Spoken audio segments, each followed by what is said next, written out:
In Joshua chapter 11, Joshua and the Israelites are about to go against the northern kingdoms, and God gave them the instructions.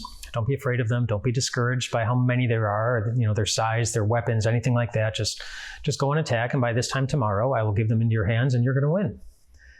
And then after those instructions were given, this is what happened. It says, so Joshua and his whole army came against them suddenly at the waters of Merom and attacked them. And there's a really key word in there that I want to emphasize. The word suddenly. They heard the instructions, and suddenly they did it. They heard the instructions while they were still seeing the army and the big size, while they were fatigued from having fought all of the previous battles in the previous chapters.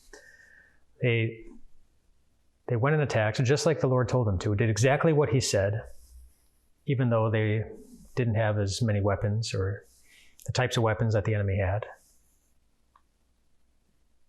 They acted in faith. And they did it suddenly. They took the Lord at his word, which is what acting in faith is. And they acted on it as if what he promised was going to happen. And in the very next verse, it happened. And the Lord gave them into the hand of Israel. They defeated them, just like the Lord said. Even though they didn't see that happening with their eyes, they were confident that it would happen because that's what the Lord said. They acted in faith, and they acted suddenly, without hesitation. It's important in battle, of course, when the Lord gives you particular instructions about battle, which the Lord has probably not given to you. But it's just as important for us to act in faith.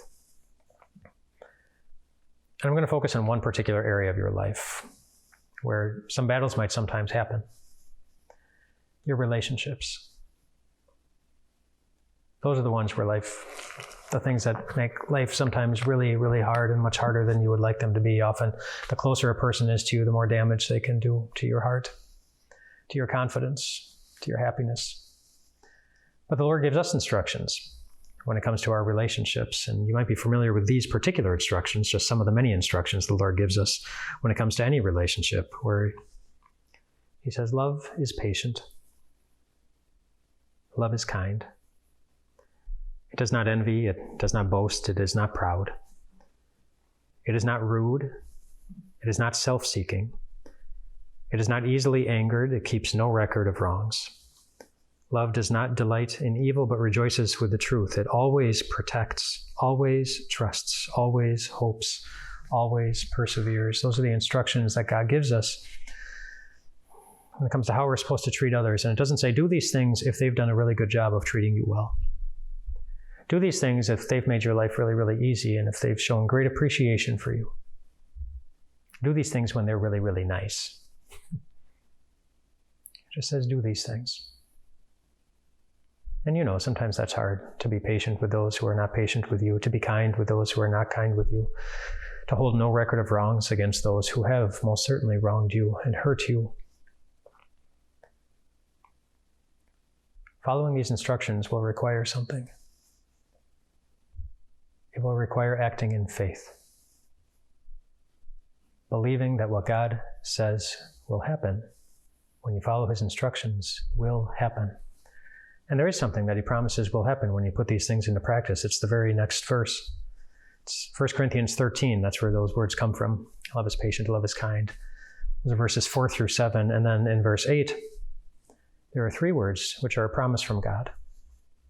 After he tells you to put love into practice by doing all these different things, it says, love never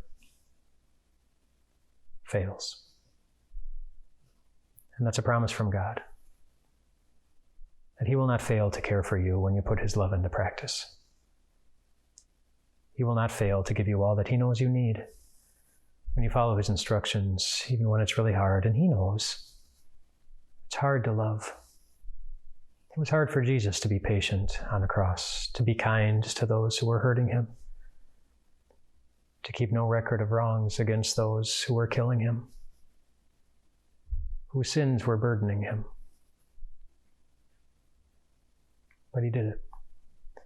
Remember, that was his choice to put the sins of the world on his shoulder. It was his choice to be patient and kind and loving and to always persevere until the sacrifice was paid. And we were forgiven. And we were given the right to walk through life knowing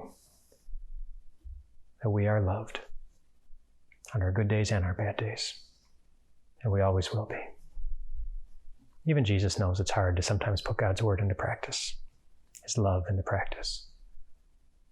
But he knows we are always blessed when we do. Rest well tonight, my friends.